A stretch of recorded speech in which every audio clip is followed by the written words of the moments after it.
call on Deputy Simon Harris. Thank you very much, Cahirlock, and thank you to Minister Kelly, the Minister for Public Transport, for being here this evening to take this important debate. Irish Rail said that they needed to save money on energy costs, and therefore they intended to reduce the capacity of darts at off-peak times. Unfortunately for commuters in Greystones and Bray, and indeed right along the Dart line, they haven't kept to that commitment, and we're after seeing commuter chaos in Greystones and Bray as Irish Rail reduced capacity at very busy peak times. And Minister, you're not responsible for, minding Irish Rail on a day-to-day basis. But what I would like you to do as a result of this debate is hear our concerns, take note of these problems, and ask Irish Rail to fulfil their commitment, and also ask Irish Rail to adhere to some quality of service for commuters who are already paying through the nose for the service, and also to safety standards as well. And I just want to use the brief time available to me to put on the record of the Dáil a diary that I've received from a constituent who's been using the Dart. 26th of September, they got the 6:30 p.m. Dart from Pearse Station to Greystones. It was a 4-carriage train. People left on the platform as they could not board the train due to overcrowding.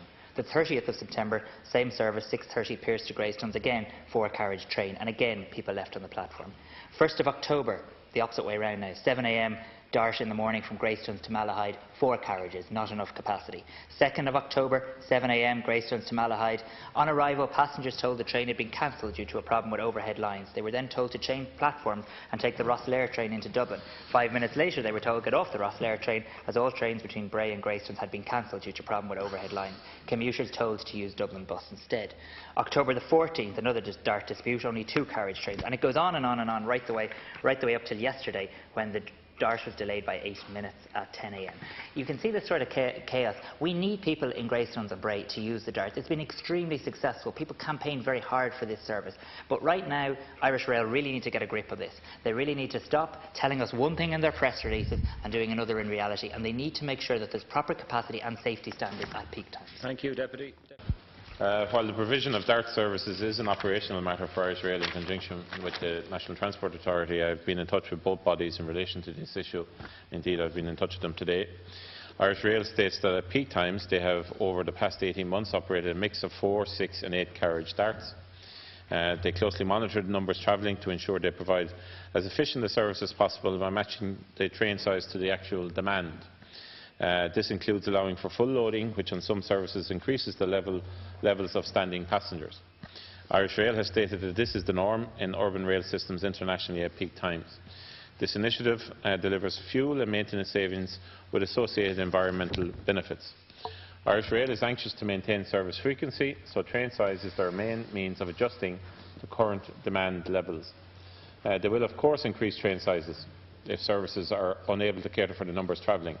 Indeed, they have already done so with some peak and off-peak services as demand patterns change, and they will do so again. This will be a process of ongoing monitoring and review, and should they see significant growth in demand, they have the fleet capacity, deputies, to respond to this. I have been informed by the National Transport Authority that has been given conditional approval to Irish Rail's request to reduce the number of Dart carriages in operation for the period 9th September to 31st December 2013. The NTA is reviewing on an ongoing basis the operation of the reduced Dart carriages numbers by means of the information contained in a 4-weekly report produced by Irish Rail and any other feedback reports received, and raising queries with Irish Rail as required. The NTA will shortly be carrying out a customer survey to assess the impact of the reduced number of Dart carriages on commuters. The information gathered from the above activities will be used to inform the NTA's approval of Irish Rail's Dart carriage strategy. Mr Varadkar and myself, along with our departmental officials, have been engaged almost constantly over the past 18 months in dealing with the financial situation in CIE and the subsidiary companies, including Irish Rail, to ensure a return to financial stability in order that they can continue to provide an essential service to the public.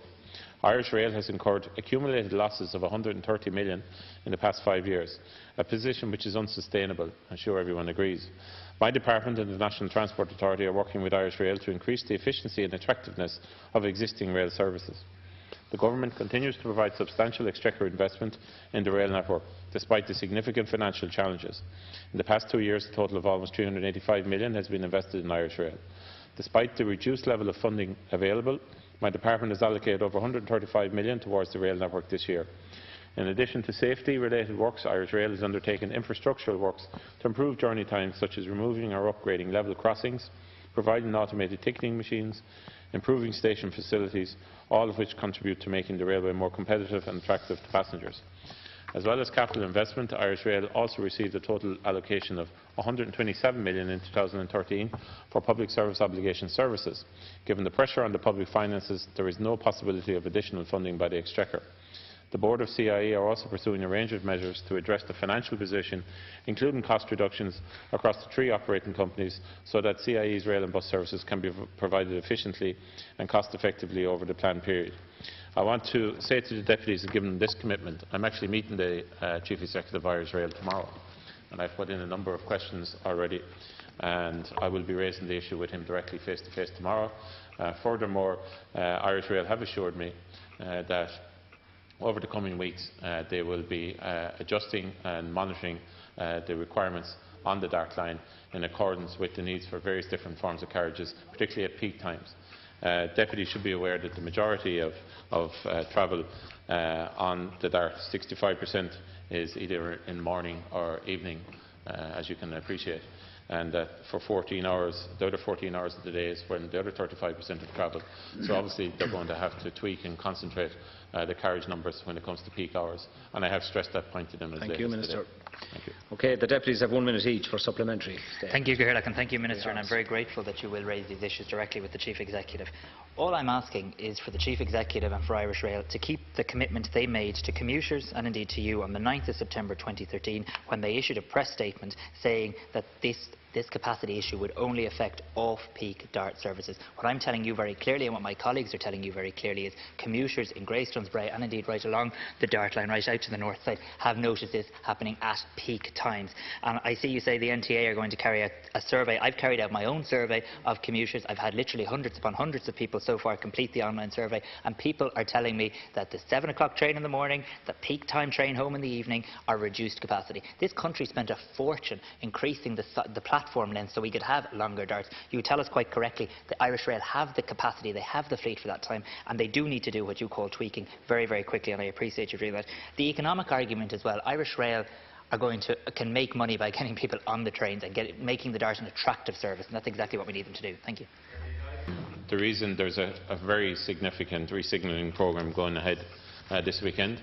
I accept the Deputy's concerns, but the alternative, because it is required to carry out this from a safety point of view for 3 consecutive days, the alternative would be to do it on a bank holiday weekend during the summer. And that's probably the lesser of 2 evils to do it this weekend. That's the honest answer. Under safety regulations, they have to actually do it consecutively, testing for 3 days under a number of regulations. And obviously they're not going to do it during the week from a commuting purpose. So that's the honest answer. That's the honest answer. Yeah, that's the honest answer. Okay, Deputy Minister, to respond to you now, please. The issue in relation to the IR situation is that situation, I believe, is coming to a satisfactory solution. There is some movement on it, but I'm confident that it is going in the right direction. The issue in relation to the number of carriages and signalling that in advance so that there isn't safety issues is something I'll take up with the Chief Executive tomorrow. It is a very fair point, and I will take it up, as is the point in relation to ventilation. I mean, the RTPI, which is the real-time passenger information, which tells you when the trains are coming, I don't know if they can be tweaked to signal the size of the train, but that's something certainly we'll ask about tomorrow.